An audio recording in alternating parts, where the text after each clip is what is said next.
나는 한국어를 공부해. What is the meaning of this sentence? If you would notice, the word Gongbu is in red. And this time, at one Korean word a day, we're going to study about the word Gongbu. And later on, we're going to learn about the meaning of this sentence. Let's start! Learn Korean one word at a time. Only here at Dae-Hangul.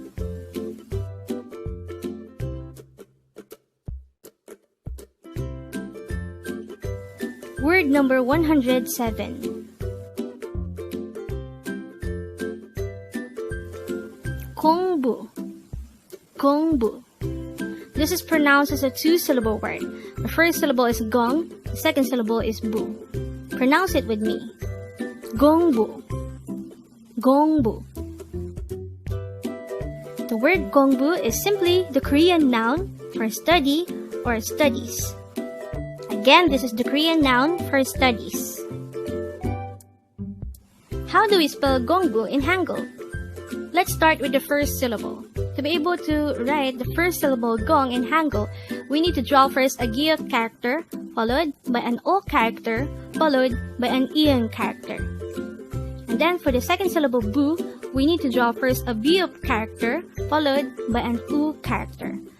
And then we just have to combine the Hangul for each of the syllables to form the Hangul of the word Gongbu. Here's just a little bit of information about Gongbu and how we can use it in a sentence. We know that Gongbu is the noun form of studying. And then if we are going to use it in a sentence, we can add he to make it Gongbu he to say it in an informal manner. And then we can further transform it into Gongbu heyo to use it in a sentence in a more respectful or polite manner. Now, let's use Gongbu in a sentence. We have an English sentence here that says, I study Korean. And if we translate it into Korean, it becomes 나는 한국어를 공부해.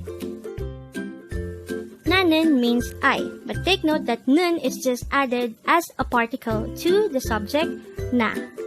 Again, na is the subject and 는 is just a particle. And here are the rules on subject particle. If the ending of the subject is a consonant, we will add un. But if the ending of the subject is a vowel, we will add nun. And since our subject is na, with a vowel ending, we will add nun.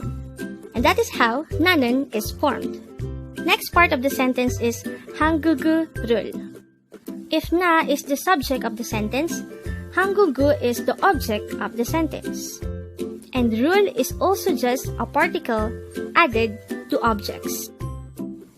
Here are the rules on object particles. If the ending of the object is a consonant, we will add 을. But if the ending of the object is a vowel, we will add 를. And this time, since our object is 한국어 with a vowel ending, we will be adding 를 as the object particle.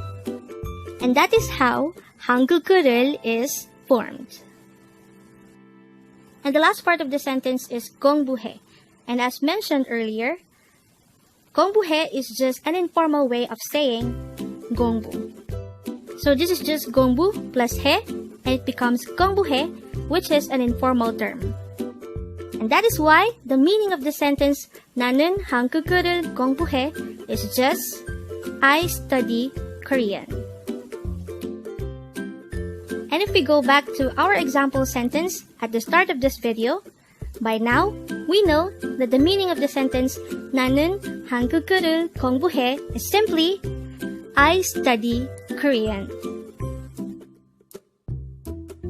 And with that, you've just learned Gongbu.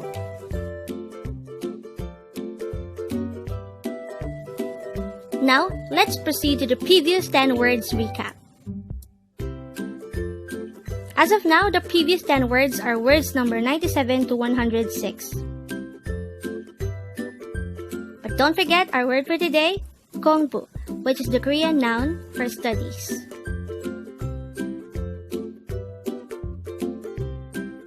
Word number 106 is sarange, and this is an informal way of saying I love you. Word number 105 is mukbang, and this is the Korean noun for eating broadcast.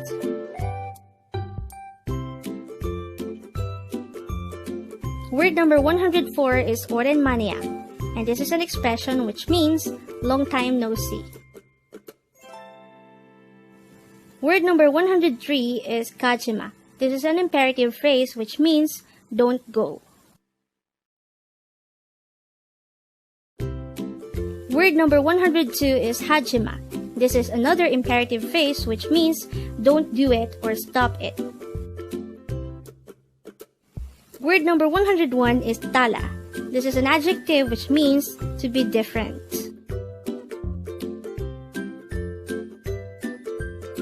Word number 100 is soncha. This is the Korean noun for grandchild. Word number 99 is adol, and this is the Korean noun for son.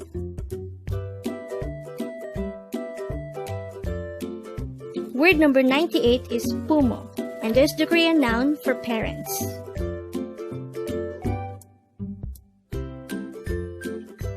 Word number 97 is tal, and this is the Korean noun for daughter.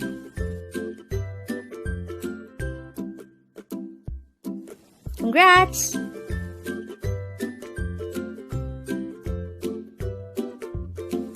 Learn Korean one word at a time, only here at Dae-Hangul.